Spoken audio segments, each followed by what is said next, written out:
할렐루야. 오직 예수. 다니엘서 11장 말씀을 전하겠습니다. 역사를 주관하시는 하나님, 이러한 제목으로 하나님의 말씀을 전할 때 여러분 모두에게 하나님의 크신 은혜와 은총이 임하기를 예수 그리스도로 간절히 축원합니다. 성경을 펴놓으시고 하나님의 말씀을 들으시면 더욱 크신 은혜가 임할 줄 믿습니다. 하나님은 다니엘서 8장 9장에서도 메대와 바사 제국과 헬라 제국에 대해서 예언케 하신 하나님은 오늘 본문에서도 바사와 헬라 제국에 대해서 예언하셨습니다. 다니엘서 11장은 두 번으로 나누어 살펴보겠습니다. 오늘 살펴볼 11장 1절에서 39절까지의 말씀은 주전 150년까지의 역사적 사건들을 예언한 말씀이고 40절부터의 말씀은 역사적 종말에 이루어질 일들에 대해서 예언한 말씀이라는 사실을 깨닫기 바랍니다. 하나님은 오늘 본문 11장 1절에서 39절까지 해서 주전 150년까지 이루어질 역사를 다니엘 선자에게 구체적으로 보여주었는데 우리는 세계 역사가 하나님의 말씀대로 이루어졌다는 사실을 역사를 통해서 잘 알고 있습니다. 그렇다면 40절부터 이루어질 마지막 때에 대한 예언의 말씀도 반드시 이루어질 것이라는 사실을 깨달아야 할 것입니다. 다음 주에 살펴볼 다니엘서 11장 40절부터 다니엘서 12장 끝장까지는 마지막 때에 대한 예언의 말씀을 끝으로 다니엘서는 마치게 됩니다. 사랑하는 여러분, 세상 역사를 주관하고 계시는 하나님을 온전히 믿으면서 오직 예수 마음과 오직 예수 신앙으로 마지막 그날을 준비하고 다시 오실 예수 그리스도를 기다리며 살아가는 귀하고 복되고 지혜로운 자 되시기를 예수 그리스도로 간절히 축원합니다. 첫 번째로 다니엘서 11장 1절에서 4절까지 보면은 바사와 헬라 제국에 대해서 말씀했습니다.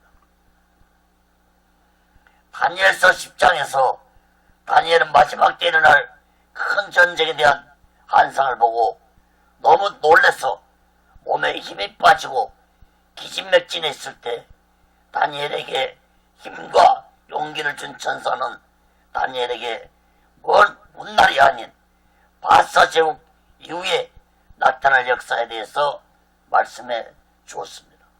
다니엘서 11장 1절 4절 봅니다.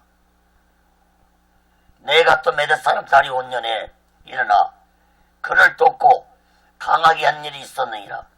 이제 내가 참된 것을 내게 보이리라. 보라, 바사에서 또 새 왕이 일어날 것이요 그 후에 넷째는 그들보다 심히 부유할 것이며 그가 그 부유함으로 강해진 후에는 모든 사람을 격동시켜 헬라국을 칠 것이며 장차 한 능력 있는 왕이 일어나서 큰 권세로 다스리며 임의로 행하리라. 그러나 그가 강성할 때 그 나라가 갈라져 천하 사방에 나누일 것이나 그 자손에게로 돌아가지 아니할 것이요 또 자기가 주장하던 권세대로도 되지 아니하리니 이는 그 나라가 뽑혀서 이 외 사람들에게로 돌아갈 것입니다. 전사는 2절에서 내가 참된 것을 내게 보이리라 라고 말씀했는데 이 말씀은 곧 이제부터 하는 말은 모두 다 그대로 이루어질 것을 의미하는 말입니다. 전사는 다니엘에게 바사 제국에서 고레스 왕 이후에 4명의 왕들이 나타날 것이라고 예언하였습니다. 다니엘은 이러한 역사가 이루어지는 것을 보지 못하고 죽었지만 우리들은 역사 속에서 그대로 이루어진 것을 알고 있습니다. 바사 제국의 고레스 왕 이후에 4명의 왕들은 고레스 큰아들인 캄비세스이고 두 번째 왕은 고레스의 동생인 가우마타였습니다. 세 번째 왕은 가우마타를 암살하고 왕이 오른 나라였습니다. 그리고 네 번째 왕은 다리오 아들 크세스인데 성경에는 아하스에르라고 기록되었습니다. 이 네 번째 왕이 헬라 제국을 칠 것이라고 했는데 아하스에르 왕은 살라미스 회전에서 헬라의 알렉산더 대왕에게 크게 패하면서 헬라 제국이 세계 정복자가 되었습니다. 3절에 보면은 장차 한 능력 있는 왕이 일어나서 큰 권세를 잡을 것이라고 했는데 한 능력 있는 왕은 곧 알렉산더 대왕을 의미합니다. 알렉산더 대왕은 25살의 왕이 되어서 4만 명의 군대를 직접 진두지휘하면서 세계를 정복해 나갔습니다. 33살에 5원세기를 정복한 알렉산더 왕은 인도 간지스 강가에서 더 이상 정복할 나라가 없어서 울었다고 전해지고 있습니다. 4절에 보면 이러한 강력한 헬라 제국도 나라가 나눠질 것이라고 말씀했습니다. 헬라 제국은 주전 331년부터 주전 168년까지 약 163년 동안 세계를 정복했습니다. 33살 젊은 나이에 열병으로 알렉산더 대왕이 죽자 헬라 제국은 4명의 장군들에 의해서 분할 통치됐습니다. 4절 말씀을 다시 보시기 바랍니다. 그 나라가 갈라져 천하사방에 나눌 것이라고 말씀했는데 이 말씀대로 헬라 제국은 4곳으로 분할되었습니다. 4명의 장군들은 정복한 나라들을 4등분해서 다스렸는데 안티파테르라는 장군은 헬라와 마케도니아를 다스렸고 비스마크스 장군은 소아시아를 다스렸고 셀루쿠스는 아시아를 다스렸고 프톨레미는 팔레스타인과 애굽을 다스렸습니다.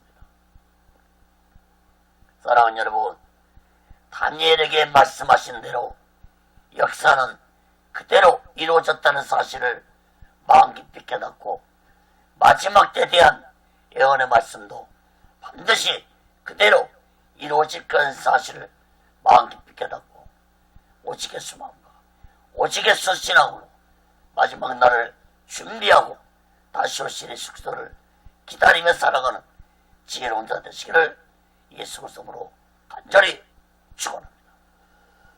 그럼 두 번째로 다니엘서 11장 5절에서 35절까지 보면은 남방과 북방의 전쟁에 대해 말했습니다. 세계를 정복한 강력한 헬라 제국은 4등분으로 나누어지면서 분열되었고 그 후에 서로 전쟁하는 적대국이 되었는데 남방과 북방의 전쟁에 대해서 4가지로 살펴보고 말씀을 마치겠습니다. 첫째, 남방 왕의 침략입니다. 다니엘서 11장 5절에서 8절 봅니다. 남방의 왕은 강할 것이나 그 군들 중에 하나는 그보다 강하여 권세를 떨치리니 그 권세가 심히 클 것이요 몇 대 후에 그들의 서로 맹약하리니 곧 남방 왕의 딸이 북방 왕에게 나아가서 하친하리라. 그러나 이 공주의 힘이 세하고 그 왕은 서지도 못하며 권세가 없어질 뿐 아니라 이 공주와 그를 데리고 온 자와 그를 낳은 자와 그때 도와주던 자가 다 버림을 당하니라.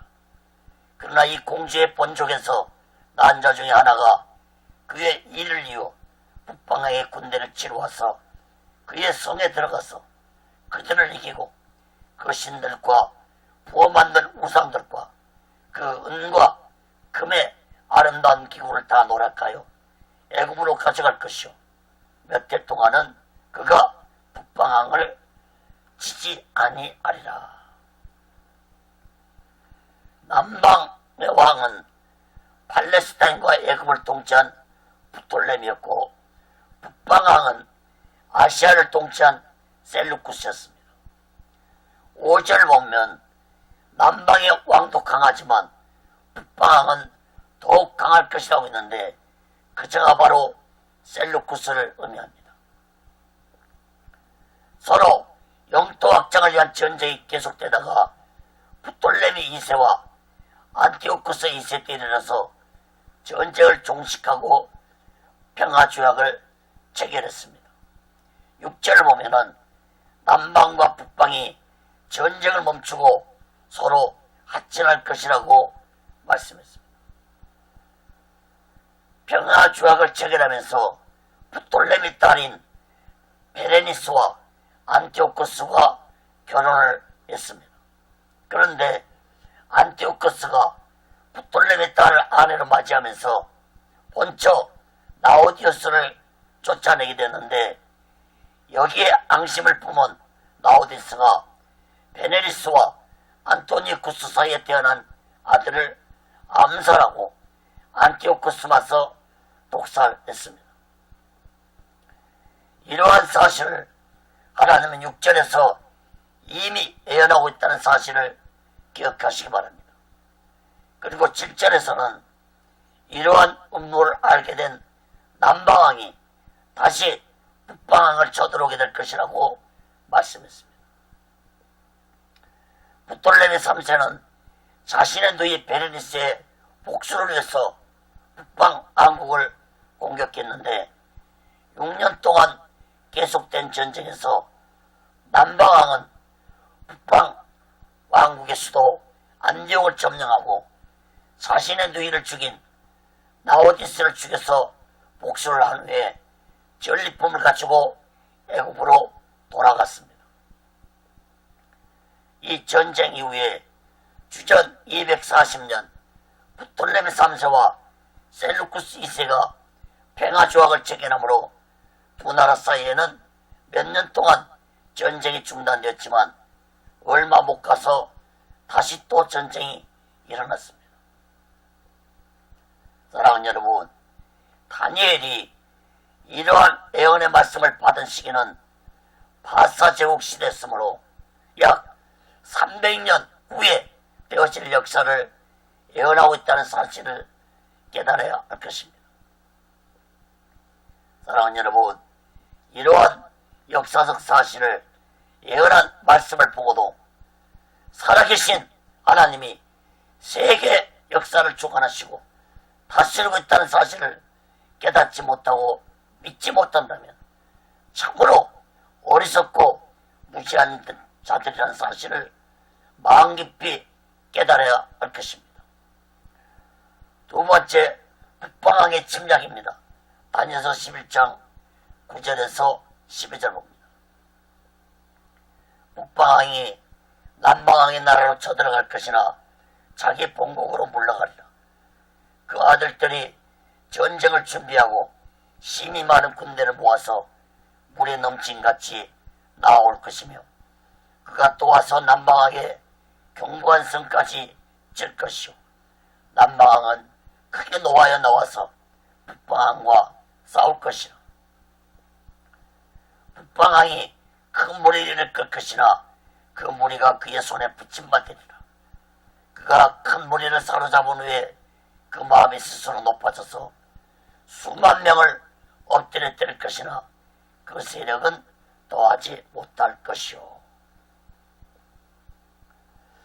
북방왕 셀루쿠스 2세가 부톨레미 3세의 침략에 보복하기 위해서 남방왕국을 쳐들어갔지만 이 전쟁에서 북방왕 셀루쿠스 2세가 말아서 떨어져 죽음으로 북방 세력은 전쟁에 패하고 말았습니다. 세 번째, 북방의 재침략입니다. 다니엘서 11장 13절 16절 봅니다. 북방 돌아가서 다시 대군을 전보다 더 많이 준비했다가 곧 몇 대 후에 대군과 많은 물건을 거느리고 오니라. 그때 여러 사람이 일어나서 남방을 칠 것이요 내 백성 중에도 강포한 자가 스스로 높아져서 이상을 이루려 할 것이나 그들이 도리어 넘어지리라. 이에 북방은 와서 토성을 쌓고 견고한 성읍을 지을 것이요 남방 군대는 그를 당할 힘이 없을 것이므로 오직 와서 치는 자가 임의로 행하리니 능히 그 앞에 설 사람이 없겠고 그가 영화로운 땅에 설 것이요 그 손에 멸망이 있으리라. 전쟁에 피한 북방왕은 남방을 다시 침략하기 위해서 전쟁 준비를 하면서 기회를 노리고 있었는데 남방왕 붙돌레미 4세가 죽고 어린 아들인 붙돌레미 5세가 즉위하자 이 틈을 이용해서 북방왕 안티오코스 3세는 소아시아의 연합세력을 모았는데 이 연합세력에는 유대인들도 참여했습니다. 유대인들은 안티오코스 3세와 연합해서 팔레스타인을 독립하고자 하는 마음으로 전쟁에 참여했지만 14절의 말씀처럼 그들이 이상을 이루려 하지만 도리어 넘어질 것이라는 말씀처럼 유대인들의 연합세력은 남방 세력에 의해서 전쟁에 패할 것이라고 말씀했습니다. 역사적으로 주전 202년에 당시에 남방 왕국의 스코파스 장군에 의해 연합세력들은 패하게 되는데 이때 연합세력들 속에 있던 유대인들도 죽임을 당했습니다. 그 당시에 전세를 가다듬은 북방 안티오코스 3세는 맹렬한 공격으로 남방 세력을 무너뜨리고 주전 198년에 예루살렘에 입성하고 그 땅을 완전히 장악했습니다. 16절에 그가 영화로운 땅에 설 것이라고 하는 이 말씀처럼 북방 안티오코스 3세는 예루살렘을 점령했습니다. 네 번째, 북방 세력의 정책입니다. 다니엘서 11장 17절 20절 봅니다. 그가 결심하고 전국의 힘을 다하여 일어났다가 그가 하친할 것이요 또 여자의 딸을 그에게 주어 그 나라를 배망케 하려 할 것이나 이르지 못하리니 그에게 무익하니라.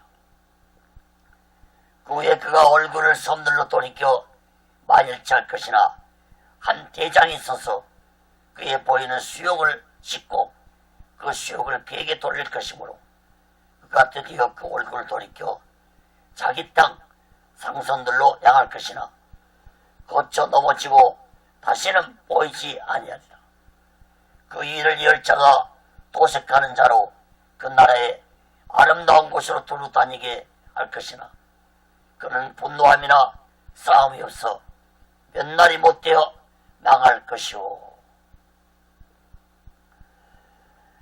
팔레스타인을 차지한 안티코스 3세는 남방 세력이 차지한 애굽까지 장악하고자 남방 세력과 하친할 것이라고 했는데 역사적으로 그대로 이루어졌습니다. 역사적으로 안티코스 3세는 자신의 딸을 남방왕 붙돌레미 5세와 결혼을 시켰는데 그때 딸의 나이는 겨우 10살에 불과했습니다. 완전히 정략 결혼이었습니다. 바로 이 딸이 클레오파트라 1세가 되는 여자입니다. 그러나 안티오코스 3세는 자신의 야옥을 이루지 못하고 죽었습니다. 20절에 보면은 안티오코스 3세 후에 왕위에 오를 자는 그의 아들 셀루쿠스 4세였습니다. 셀루쿠스 4세는 도색하는 자였는데, 즉 세금을 강제적으로 징수했는데, 셀루쿠스 4세는 로마 제국에 내는 막대한 전쟁 보상금 마련을 위해서 가혹하게 세금을 거두어 들였습니다. 그러나 셀루쿠스 4세는 자기가 세워놓은 세금 징수자에게 독살을 당하고 12년 만에 통치를 마감하게 되었습니다. 사랑하는 여러분, 다니엘이 이 말씀을 받은 때는 다니엘서 11장 1절에서 메데 다리오 왕 5년 때라고 했으므로 이때는 주전 522년이었고 북방 안티오크 3세가 예루살렘을 정복한 때는 주전 198년이었으므로 약 324년 후에 이루어질 일을 예언한 말씀인데, 하나님의 말씀 그대로 역사는 이루어졌다는 사실을 마음 깊이 깨달아야 할 것입니다. 사랑하는 여러분, 왜 하나님은 다니엘에게 북방의 세력과 남방의 세력에 대해서 구체적으로 예언을 하고 있는 것입니까? 이것은 바로 세상 역사가 하나님의 말씀대로 이루어졌다는 사실을 마음 깊이 깨닫고 마지막 때에 대한 예언의 말씀도 반드시 그대로 이루어질 것이라는 것을 믿고 살아가는 자들이 되도록 하기 위해서 북방과 남방의 역사에 대해서 말씀했다는 사실을 마음 깊이 깨달아야 할 것입니다. 사랑하는 여러분, 세계 역사가 하나님의 계획대로 하나님의 말씀대로 이루어졌다는 사실을 마음 깊이 깨닫고 우리 모두는 이 마지막 때 오직 예수만과 오직 예수 신앙으로 마지막 날을 준비하고 다시 오실 예수 그리스도를 기다리며 살아가는 귀하고 복되고 지혜로운 자 되시기를 예수 그리스도로 간절히 축원합니다. 큰 세 번째로 북방왕 안티오코스 에피파네스입니다. 다니엘서 11장 21절에서 35절까지 봅니다. 셀루쿠스 4세가 죽고 그 동생인 안티오코스 에피파네스가 왕이 되는데, 이 자가 바로 역사적으로 유대인들을 잔혹하게 핍박했던 왕이었습니다. 안티오코스 에피파네스에서 네 가지로 살펴봅니다. 첫째, 간사하고 교만한 안티오코스 에피파네스입니다. 다니엘서 11장 21절에서 24절 봅니다. 또 그 일을 이을 자는 한 비천한 사람이라. 나라 영광을 그에게 주지 아니할 것이나 그가 평안한 때를 타서 게을로 그 나라를 얻을 것이며, 넘치는 물 같은 군대가 그에게 넘침을 입어 배할 것이요, 동맹한 왕도 그렇게 될 것이며, 그와 약조한 후에 그는 거짓을 행하여 올라올 것이요, 적은 백성을 거느리고 강하게 될 것이며, 그가 평안한 때에 그 도의 가장 기름진 곳에 들어와서 그 열조와 열조의 조상이 행하지 못하던 것을 행할 것이요, 그는 노력하며 달치한 재물을 무리에게 흩어주며 모략을 베풀어 얼마 동안 산성들을 칠 것인데 때가 이르기까지 그러하리라. 21절에서 안티오코스 에피파네스는 비천한 사람이고 게을로 나라를 얻을 것이라고 했는데, 비천하다는 것은 정당한 왕의 계승자가 아니라는 것을 의미하고 있고, 게으른 간사하고 교묘한 자를 의미하는 것입니다. 안티오코스 에피파네스는 조카가 왕위에 오를 자리를 가로챈 자였습니다. 안티오코스 에피파네스는 자신을 대적하는 자들을 거짓으로 동맹을 맺힌 후에 자신의 왕권을 황화시켜 나갔습니다. 또한 안티오코스 에피파네스는 정복한 지역에서 탈취한 재물들을 백성들에게 나누어지면서 한심을 사는 교활한 자였습니다. 두 번째, 남방을 공격한 안티오코스 에피파네스입니다. 다니엘서 11장 25절 27절 봅니다. 그가 그 힘을 떨치며 용맹을 발하여 큰 군대를 거느리고 남방도 힘이 크고 강한 군대를 거느리고 맞아 싸울 것이나 능히 당하지 못하리니 이는 그들이 모략을 베풀어 그를 침입니다. 자기의 진미를 먹는 자가 그를 멸하리니 그 군대가 터질 것이요 많은 자가 엎드려져 죽으리라. 이 두 왕이 마음에 서로 해코자 하여 한 밥상에 앉았을 때에 거짓말을 할 것이라. 일이 영통하지 못하리니 이는 작정된 기한에 미쳐서 그 일이 끝날 것입니다. 북방왕은 많은 재물을 가지고 본국으로 돌아가리니 그는 마음으로 거룩한 언약을 거스르며 임으로 행하고 본토로 돌아갈 것이며.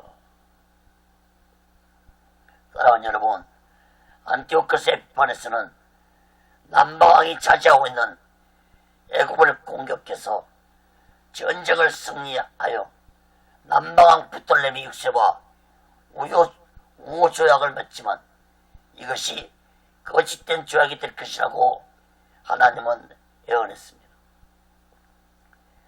이 전쟁에서 승리한 북방왕 안티오코스 에피파네스는 애굽에서 많은 재물을 가지고 남방으로 돌아갈 것이라고 말씀했습니다. 작은 세 번째, 남방을 다시 재차 공격한 안티오코스 에피파네스입니다. 다니엘서 11장 29절 31절 봅니다. 작정된 기한에 그가 다시 나와서 남방에 이를 것이나 이번이 그 전번만 못하리니 이는 기띔의 배들이 이르러 그를 칠 것입니다. 그가 낙심하고 돌아가며 거룩한 언약을 안 하고 임의로 행하며 돌아가서는 거룩한 언약을 배반하는 자를 중히 열 것이며 군대는 그의 편에 서서 성소 곧 견고한 것을 더럽히며 매일 드리는 제사를 배하며 멸망케 하는 미운 물건을 세울 것이며. 안티오코스 에피파네스는 남방 왕가의 언약을 깨뜨리고 다시 남방 즉 애굽을 침략했지만 이번에는 기띔의 배들이 즉 로마가 남방을 도와주므로 남방 공격에 실패하고 돌아가는 길에 안티오코스 에피파네스는 예루살렘 성을 장악하고 성전을 약탈하고 하나님께 드리는 제사를 드리지 못하게 하고 성전에 미운 물건을 세울 것이라고 했는데 역사적으로 주전 168년 12월 16일에 안티오코스 에피파네스는 유대 종교를 말살시키기 위해서 율법서를 떼어버리도록 명령했고 예루살렘 성전 이름을 제우스 올림포스라고 바꿔버렸고 성전에다 제우스 우상을 세우고 성전에서 가증스러운 짐승 돼지를 잡아서 우상에게 바치기도 했습니다. 또한 30절에 보면은 거룩한 언약을 배반한 자를 중히 할 것이란 것처럼 안티코스 에피파네스는 하나님의 언약을 저버린 자기에게 충성한 자들에게 호의를 베풀 것이라고 했습니다. 사랑하는 여러분, 악한 적그리스도는 마지막 때에도 하나님에 대한 믿음을 저버리고 살아가는 자들에게 세상의 부귀와 영화를 줄 것입니다.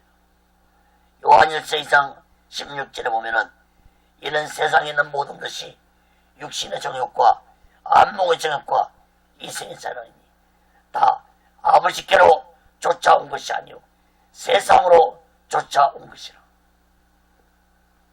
사랑하는 여러분, 악한 사탄은 예수님도 세상에 부귀 영화를 주겠다고 미혹했습니다. 마태복음 4장 8절 10절에 보면은 마귀가 또 그를 내리고 지극히 높은 산으로 가서 천하만국과 그 영광을 보여 가로되 만일 내게 엎드려 경배하면 이 모든 것을 내게 주리라.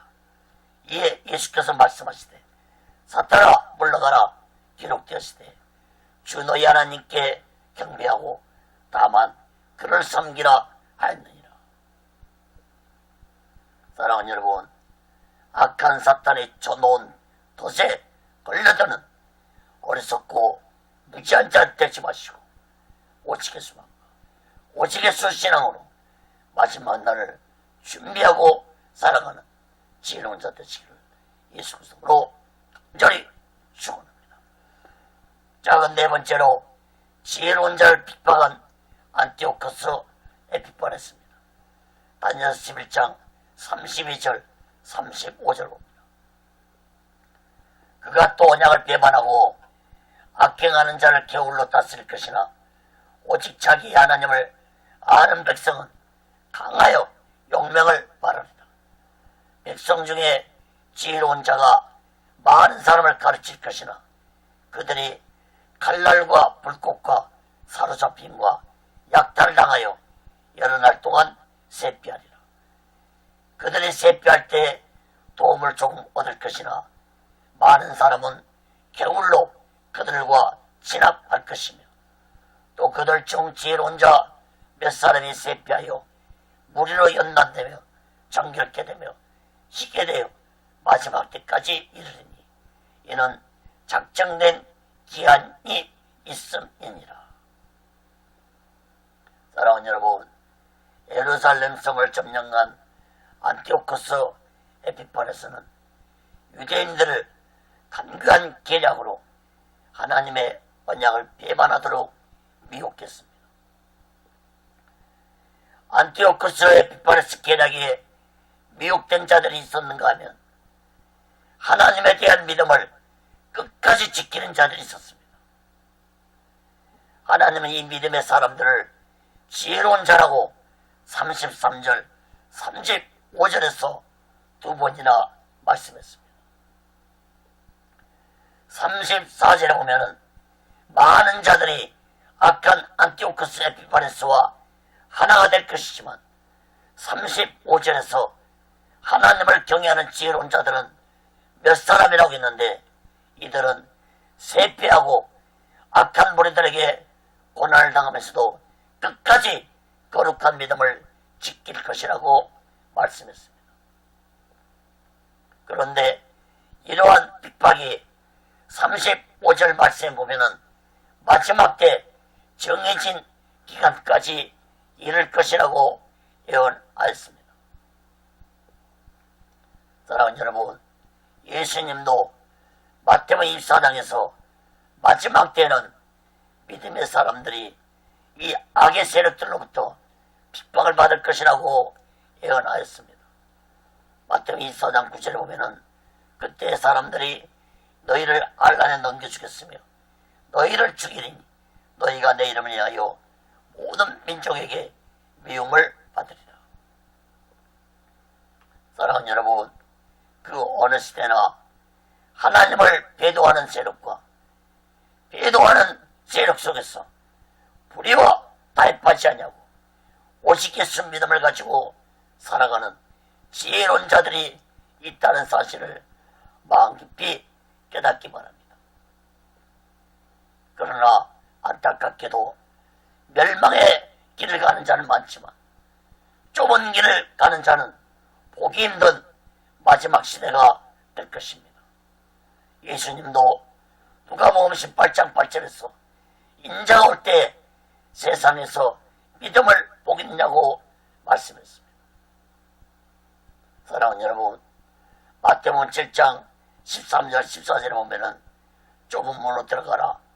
멸망으로 인도하는 문은 크고 그 길이 넓어 그리로 들어가는 자가 많고 생명으로 인도하는 문은 좁고 길이 엽잡하여 찾는 이가 적음이니라. 여러분이 이 말씀을 마음 깊이 깨닫고 우리 모두는 오직의 수만과 오직의 수신하고 마지막 날을 준비하고 다시 오실 예수 그리스도를 기다리며 살아가는 귀하고 복되고 지혜로운 자 되시기를 예수 그리스도로 간절히 축원합니다. 네 번째로 안티오코스 에피파네스의 교만입니다. 다니엘서 11장 36절 39절까지 봅니다. 하나님은 북방왕 즉 아시아를 점령한 안티오코스 에피파네스에 대해서 성경에 길게 언급하고 있는 것은 마지막 때 이러한 하나님을 대적하고 하나님의 백성을 핍박하고 미혹하는 자가 나타날 것이라는 사실을 말씀하기 위해서 다니엘 끝에서 안티오코스 에피파네스에 대해서 길게 예언하고 있는 것입니다. 안티오코스 에피파네스의 교만에 대해서 세 가지로 살펴보겠습니다. 첫째, 안티오코스 에피파네스는 스스로 모든 신보다 자신이 큰 자라고 했습니다. 다니엘서 11장 36절 봅니다. 이 왕이 자기 뜻대로 행하며 스스로 높여 모든 신보다 크다 하며 비상한 말로 신들의 신을 대적하며 형통하기를 분노하심이 실 때까지 하리니 이는 그 작정된 일이 반드시 이룰 것입니다. 안티오코스 에피파네스는 스스로 자신을 높인다고 했는데 이것은 곧 교만한 자들의 대표적인 모습입니다. 교만한 자들은 스스로 자신을 높이는 자들입니다. 또한 교만한 자들은 안티오코스 에피파네스처럼 하나님을 대적하고 하나님을 두려워하지 않습니다. 하나님은 이러한 교만한 자들을 반드시 대적하시겠다고 베드로전서 5장 5절에서 말씀하셨습니다. 잠언서 16장 18절에도 교만은 배망의 선봉이요 교만한 마음은 넘어짐의 앞잡이라고 했습니다. 사랑하는 여러분, 성경에 교만한 자들이 온전한 인생을 산 자들이 없다는 사실을 마음 깊이 깨닫고 오직의 수마음과 오직의 수신앙으로 겸손하게 살아가는 자 되시기를 예수 그리스도로 간절히 축원합니다. 작은 두 번째로 안티오코스 에피파네스는 세력의 신을 공경했습니다. 다니엘서 11장 37절 38절 봅니다. 그가 그 모든 것보다 스스로 크다 하고 그 열주의 신들과 여자의 사모하는 것을 돌아보지 아니하며 아무리 지내든지 돌아보지 아니할 것이나 그 대신에 세력의 신을 공경할 것이요 또 그 열조가 알지 못하던 신에게 금은 보석과 보물을 들여 공경할 것이며 36절 37절에서 모든 신보다 스스로 크다라고 자신을 여긴 안티오코스 에피파네스는 열조의 신들은 물론이고 정략 결혼하여서 이 나라 저 나라에서 데려온 여인들의 신까지도 우습게 여기고 아무 신도 돌아보지 아니할 것이라고 했습니다. 그런데 38절에 보면은 세력의 신은 공격했다고 했는데 이것은 곧 전쟁에서 이기는 것만이 최고로 여겼다는 것을 의미하는 것입니다. 38절에서 그 열조가 알지 못하던 신에게 금은 보석과 보물을 들여 공경할 것이라는 말씀도 오직 전쟁하는 것에 모든 금은 보물을 사용한다는 의미의 말씀입니다. 한마디로 안티오코스 에피파네스는 전쟁에 미친 미치광이라고 볼 수 있습니다. 세계 역사를 보더라도 이러한 전쟁에 미친 미치광이 같은 지도자들이 있었습니다. 마지막 때에 적그리스도도 전쟁에 미친 미치가기 같은 짓을 하면서 세상을 정복할 것입니다. 작은 세 번째로 안티오코스 에피파네스는 자신에게 굴복한 자에게 부귀와 영화를 줄 것입니다. 다니엘 11장 39절 봅니다.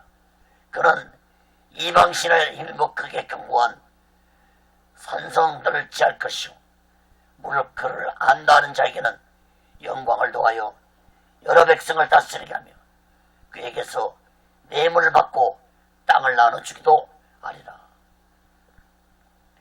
39절에 나오는 이방신 역시 전쟁을 의미합니다. 안티오코스 에피파네스는 전쟁으로 인한 자기 자신이 차지한 나라에서 자신에게 굴복하고 순종한 자에게는 부귀와 영화를 줄 것이라고 말씀했습니다. 사랑하는 여러분, 마지막 때도 악한 적그리스도에게 굴복하고 순종한 자에게는 세상적인 부귀와 영화가 잠깐 주어질 것입니다. 오늘날도 얼마나 많은 자들이 사탄에게 영혼을 팔고 세상의 부귀와 영화를 누리며 사는 자들이 얼마나 많은지 아십니까? 사랑하는 여러분, 하나님이 그 세상의 부귀와 영화 오늘 밤이라도 거두어갈 수 있다는 사실을 깨달아야 할 것입니다. 누가복음 12장 19절 20절을 보면 또 내가 내 영혼에 이르되 영혼아 열에 쓸 물건을 많이 쌓아두었으니 평안히 쉬고 먹고 마시고 즐거워하자 하리라되 하나님은 이르시되 어리석은 자여 오늘 밤에 내 영혼을 도로 찾으니 그러면 네 예비한 것이 네 것이 되겠느냐. 사랑하는 여러분, 잠시 있다 사라질 안개와 같은 우리의 인생이란 사실을 마음 깊이 깨닫고 살아있는 동안에 하나님을 두려워하면서 오직의 수만과 오직의 수신앙으로 마지막 날을 준비하고 다시 오실 예수 그리스도를 기다리며 살아가는 귀하고 복되고 지혜로운 자 되시기를 예수 그리스도로 간절히 축원합니다. 말씀을 맺겠습니다. 사랑하는 여러분, 하나님은 다니엘을 통해서 주전 168년까지 이루어질 일에 대해서 예언케 하셨습니다.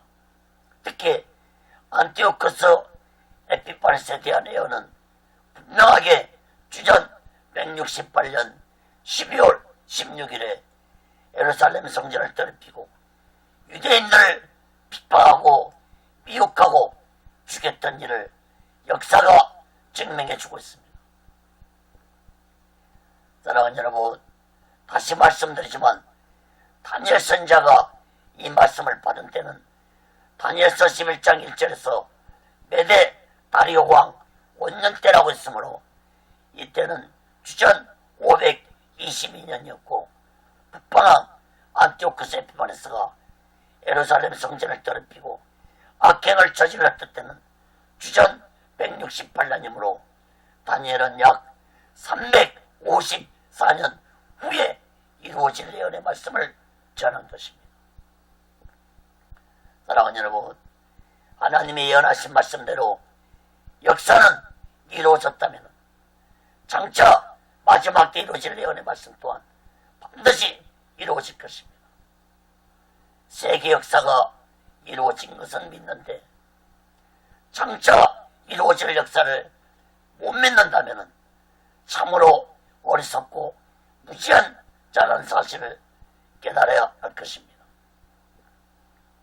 사랑하는 여러분, 세상 역사를 주관하고 다스리고 계시는 분은 오직 하나님이라는 사실을 마음 깊이 깨닫고 우리는 이 땅에 살아있는 동안에 하나님을 두려워하면서 하나님을 의지하면서 오직의 수만과 오직의 수신앙으로 마지막 날을 준비하고 다시 오실 예수를 기다리며 살아가는 귀하고 복되고 지혜로운 자 되시기를 예수 그리스도로 간절히 축원합니다.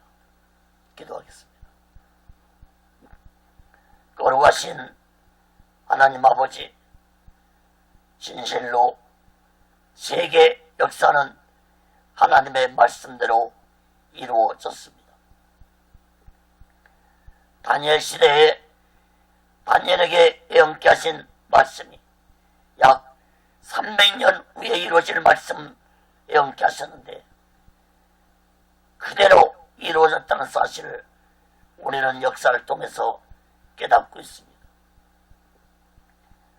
이러한 말씀들이 역사적으로 이루어졌다면 이제 다니엘서 11장 40절부터 12장까지 이루어질 마지막 때에 대한 예언의 말씀도 반드시 이루어질 것이라는 것을 강조하기 위해서 이렇게 다니엘 선지자를 통해서 세계 역사가 이루어져가는 것을 예언케 하셨다는 사실을 깨닫게 주옵소서.